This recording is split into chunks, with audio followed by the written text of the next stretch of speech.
Congresswoman, I do want to start with you because you were one of the architects in a bill introduced last Congress. It was the policing bill, and that would ban the qualified immunity and no-knock warrants. Now that Dems control the upper chamber as well, what does the Democratic Party plan to do about policing in this country? Well, we certainly plan to move forward. The George Floyd Justice and Policing Act passed the House of Representatives and was led in the Senate by then Senator Kamala Harris and Cory Booker. And so we definitely plan to be back at it. I know that the administration is going to issue executive orders on policing. And so it is very exciting that we have an administration to work with this time around. So, that's one of the things that I often find myself in conversations about, Congresswoman. So many people say, well, what is the CBC doing? What is the Black Caucus doing? What are Democrats doing? And I don't think people understand that last Congress, the Republicans controlled the upper chamber.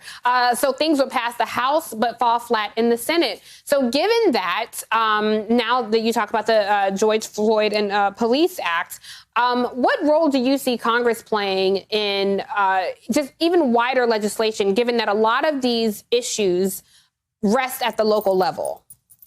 Well, first of all, we know policing is the beginning in order to transform our criminal justice system. So much work needs to be done. And I do feel very good that we will have a partner in the Senate this time. So bills that were even passed with bipartisan support languished on Mitch McConnell's desk. But, when the federal government takes initiative, a lot of times that leads to change on the state and the local level.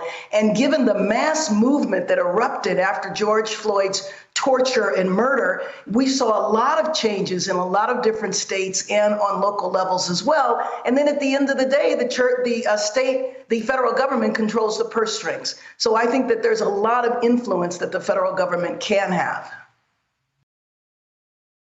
Hey, thanks for watching our YouTube channel. You should know that you can follow today's top stories and breaking news and catch up on your favorite MSNBC shows all in one place. Download the NBC News app today.